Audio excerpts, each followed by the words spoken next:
Pack your bags and your imagination. We're heading to a place where every heartbeat sounds like a drum and every smile feels like sunshine.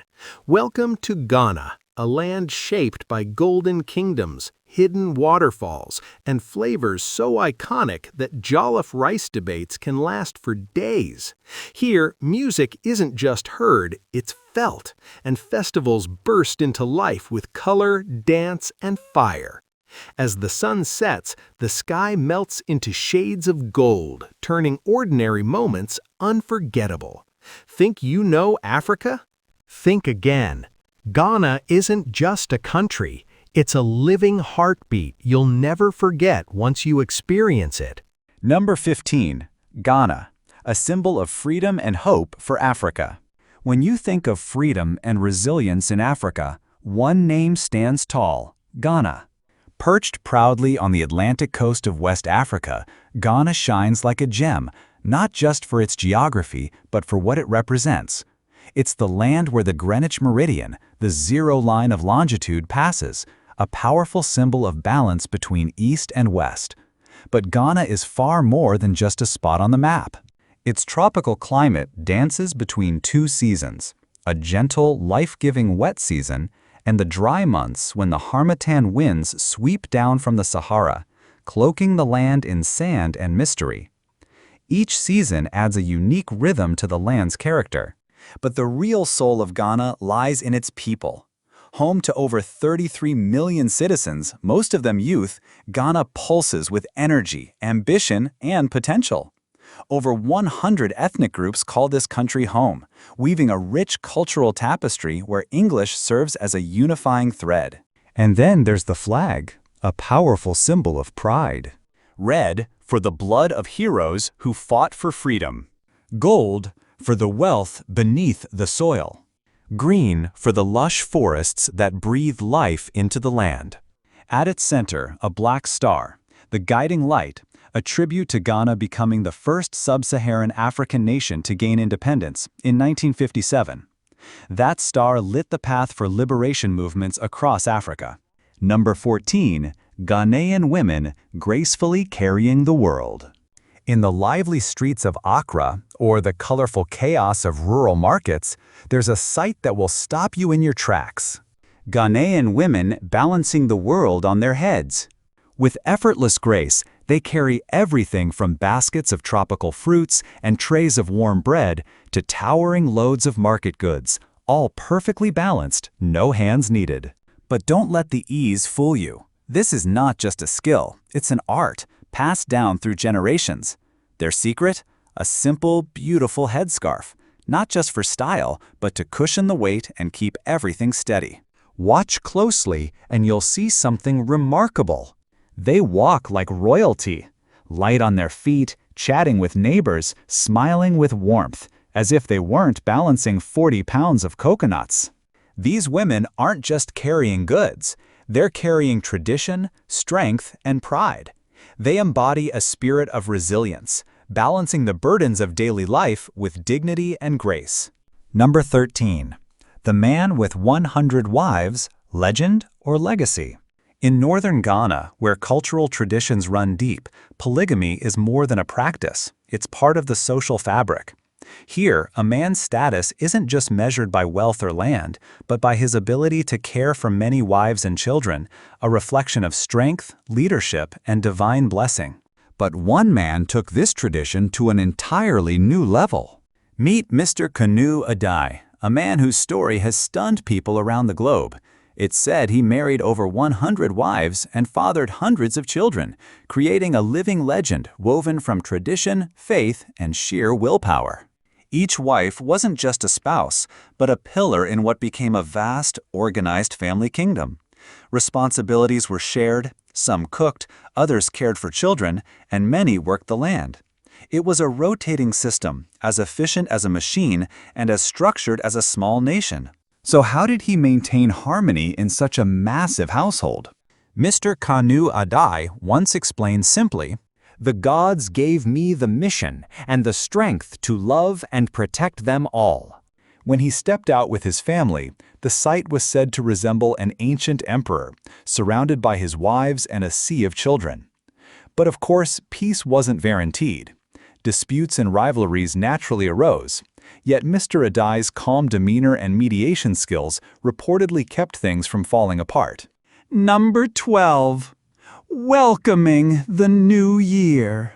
New Year's Day is a time of celebration around the world, but in Ghana, it begins with something deeply emotional and surprisingly loud. In many Ghanaian communities, families don't celebrate indoors, but instead gather in palm leaf huts created just for this occasion. There, a powerful ritual takes place, one that might leave outsiders confused or even moved. If the previous year was filled with loss, hardship, or misfortune, the family cries, loudly, together on New Year's Day. It's believed this collective mourning drives away bad luck and clears the path for blessings in the year ahead.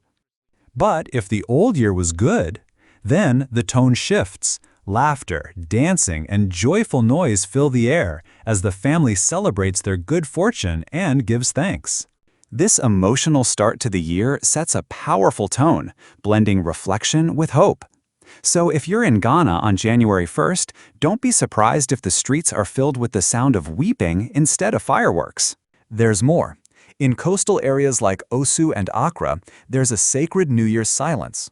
Playing music on this day is strictly forbidden out of respect for the sea goddess Mame Water, or Mamiwata.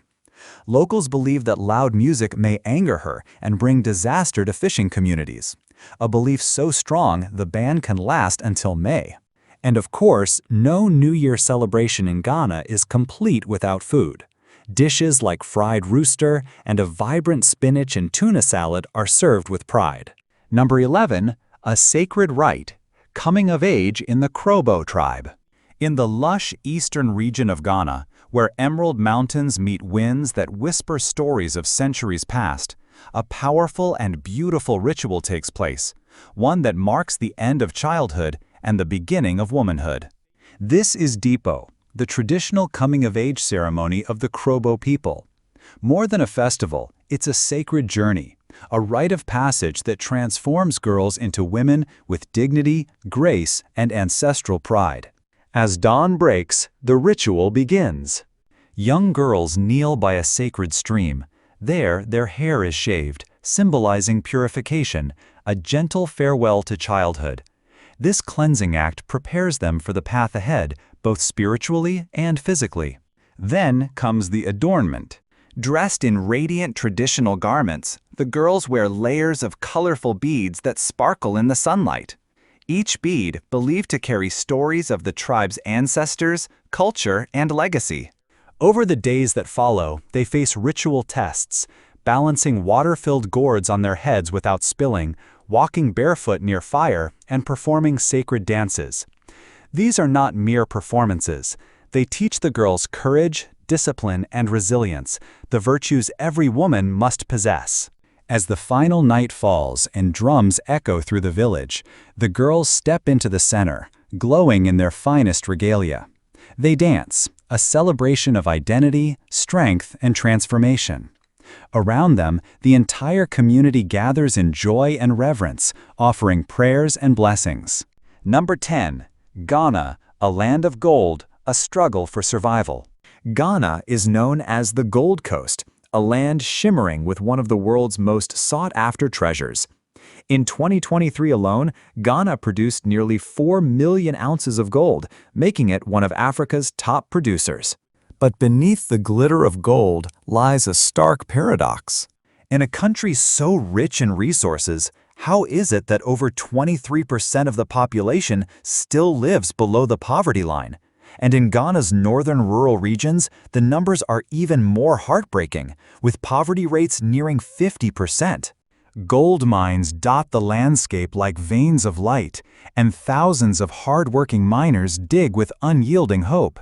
Yet for many, the promise of prosperity never reaches their homes. Basic needs, clean water, healthcare, education, are still out of reach for countless families. In remote villages, daily meals might consist of only sweet potatoes or maize. Children walk miles to attend overcrowded schools, while hospitals remain understaffed and under-equipped. Even with a national literacy rate of around 79%, the gap between urban and rural areas, and between men and women, is sharp and troubling. In the poorest regions, girls' education often suffers first, sacrificed to chores, early marriage, or economic pressure. Number 9. The real cost of living in Ghana. Living in Ghana might seem affordable at first glance, but if you plan to settle in Accra, the capital city, prepare for a surprise. Accra is one of the most expensive cities in Africa, with a cost of living that rivals some Western cities. Rent alone can take a big chunk out of your budget. A modest one-bedroom apartment in the city center can cost you around $900 per month, while a more spacious three-bedroom apartment might shoot up to $2,300. Looking for more affordability? You'll find it in the suburbs, where a one-bedroom unit can go for around $500, or even less. But if you move beyond Accra, into smaller towns or rural areas, the difference is dramatic. There, basic accommodations may cost as little as $50 to $100 per month. When it comes to food, local restaurants are relatively affordable, offering meals for about $5. But a three-course dinner for two at a mid-range spot could cost around $50. Grocery prices are mixed. Milk is around $2 a liter, bread $1.50 a loaf, and chicken about $7 per kilogram. Families can save by shopping at open-air local markets instead of supermarkets. Transportation is one of the brighter spots. Public transport, especially the popular Trotro minibuses, is cheap, with a one-way ride costing just 50 cents and monthly passes around $30. Taxis are more costly, averaging $1 per kilometer, and services like Bolt or Uber are widely available, with typical rides ranging from $2 to $6. Utilities? A small apartment's monthly bills, including electricity, water, and garbage collection, usually fall between $50 to $100. Add it all up, and a single person living modestly in Accra's downtown might spend around $1,650 per month, covering essentials like rent, food, and transport. Number 8. Ghana's cultural kaleidoscope. Ghana is a cultural treasure chest, home to more than 100 ethnic groups, each adding its own customs, languages, and traditions to the vibrant national identity. From music to dance, sculpture to storytelling, Ghana pulses with artistic life. Its music is as diverse as its people. Genres like highlife and hiplife, a fusion of highlife and hip-hop, blend traditional beats with modern rhythms. You'll also hear gospel, reggae, and Afrobeat, all played on rich arrays of drums and percussion instruments. But it's the dance that truly electrifies. From ceremonial rituals to joyous street celebrations, dances in Ghana are expressive, physical, and deeply symbolic. Dancers often wear colorful traditional outfits, moving with strength and emotion, each step telling stories of love, struggle, and spiritual belief. Visual arts also flourish here. Bold, colorful paintings, intricate carvings, and symbolic sculptures reflect daily life, nature, and the sacred. Among Ghana's ethnic groups, the Ashanti are particularly well known for their craftsmanship, especially their tiny, intricately made gold figurines used in ancestral worship and as symbols of power and status.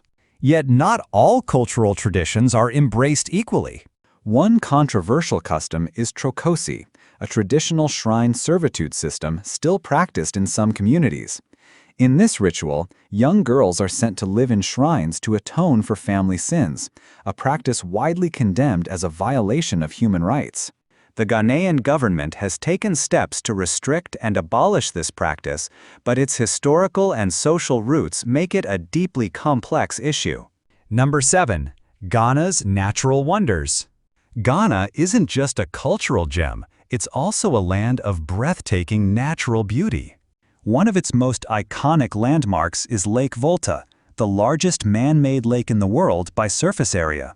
Formed by the construction of the Akosombo Dam, this vast body of water is not just a marvel of engineering, it's a lifeline for millions of Ghanaians.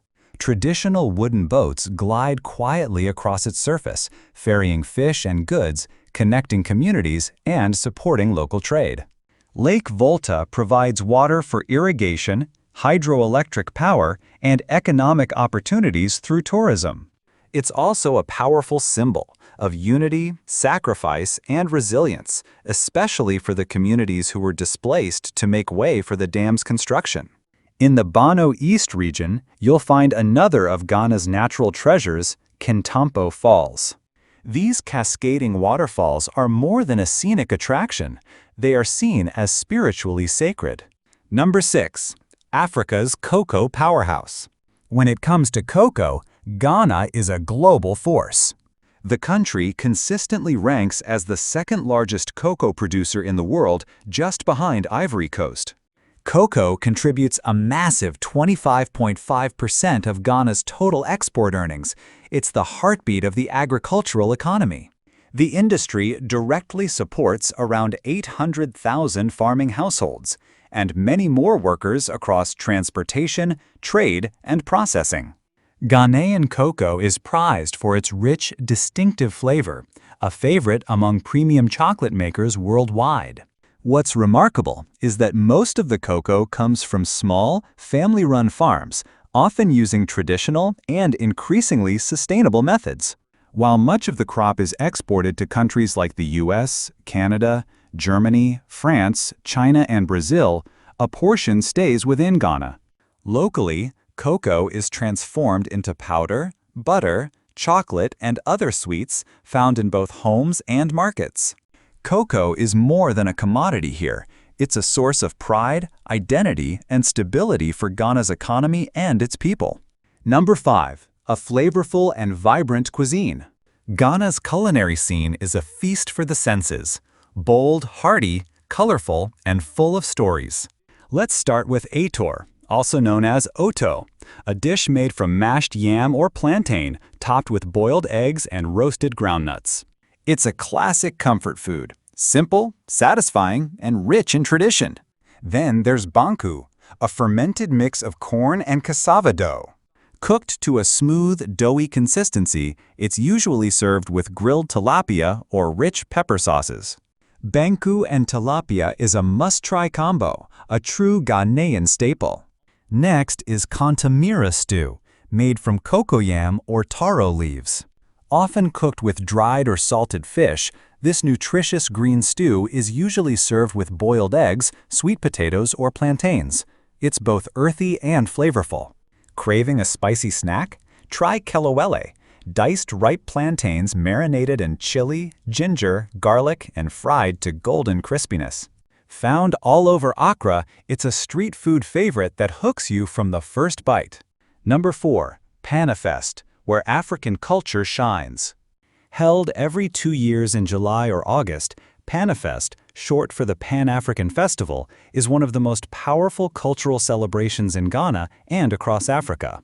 First organized in 1992, Panafest was created to promote unity among African nations, reconnect the African diaspora, and celebrate the shared cultural identity of people of African descent worldwide.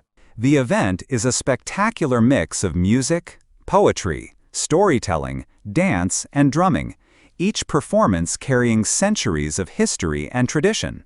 One of the highlights is the regal procession of tribal chiefs and their wives, parading with elegance and pride to the deep, resonant beat of African drums. Before opening day, communities spend weeks preparing, crafting costumes, choreographing performances, and perfecting rituals.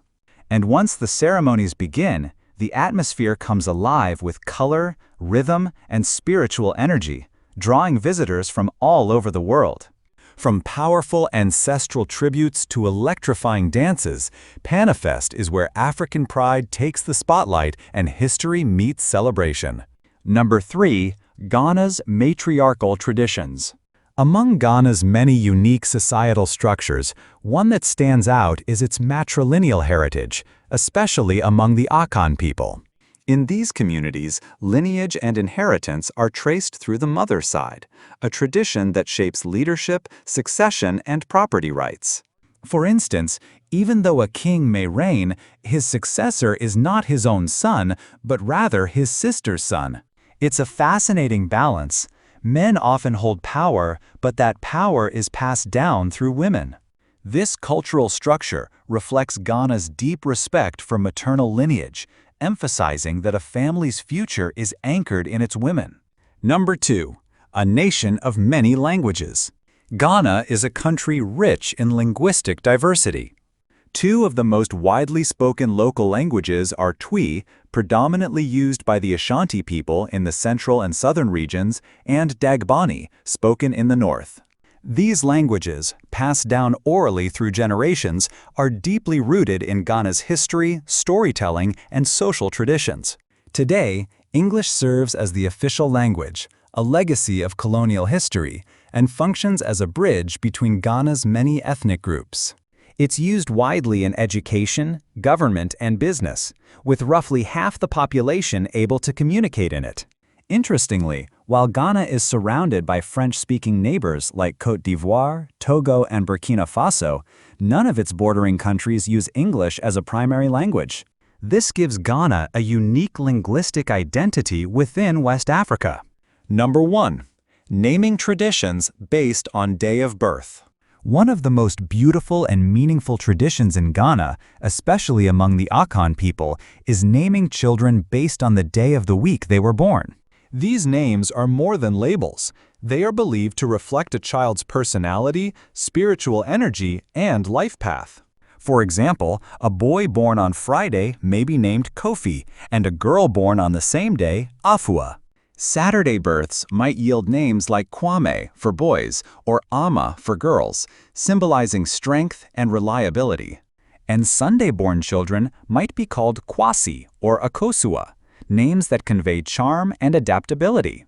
These names connect people to their roots and ancestors, and they carry social and spiritual significance.